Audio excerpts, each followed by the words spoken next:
We imagine a future, and our imaginings horrify us.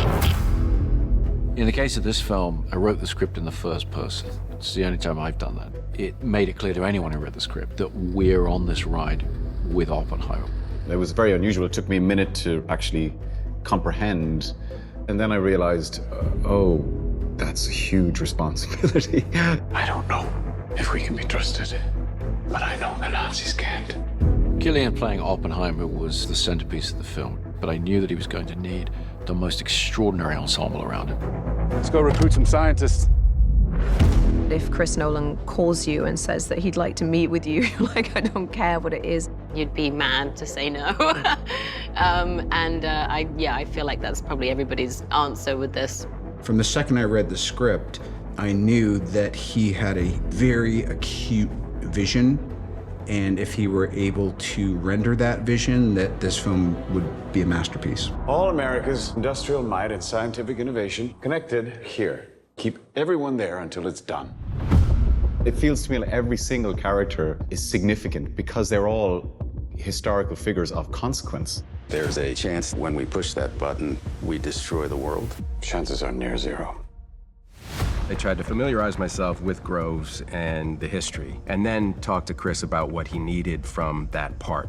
Groves was almost like a kindergarten teacher in some respects because these scientists were so eccentric and not necessarily trustworthy. I mean, if you're looking from a military perspective. Why would we go to the middle of nowhere for who knows how long? Why? How about because this is the most important thing to ever happen in the history of the world? I was aware of who Louis Strauss was. I came to have a pretty even-handed understanding of him. He was a righteous guy. I think he was a great public servant, but he's always behind the scenes. I've always appreciated the people who are backstage. Truman needs to know what's next. What's next? With Kitty Oppenheimer, what I really was drawn to is she refused to conform to the sort of feminine ideal of the time. She had this defiance against the system that felt so modern. Jean Tatlock was blunt, knew what she wants, but at no point is she ever punished for that, and especially not by Oppenheimer. Theory will take you only so far. Oppenheimer sees things in sort of different dimensions. Physicists operate on a completely different level than we do, and I think sometimes it's a burden. So I was really interested in that.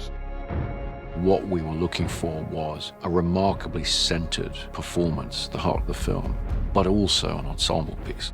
I was there on set every day, surrounded by a team of actors who knew more than I did about what was going on from their point of view. And that's what you're really looking for as a director. It's a profoundly moving and overwhelming experience watching it, because you feel so compelled to watch what's happening with these people and how they're drawn into the biggest of moral dilemmas and what they're wrestling with, all of the characters.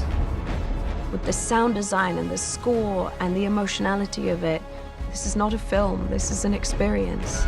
When I saw it in its finished form, I was kind of like, wow, yeah, that's what we were hoping this could be. The world will remember this day.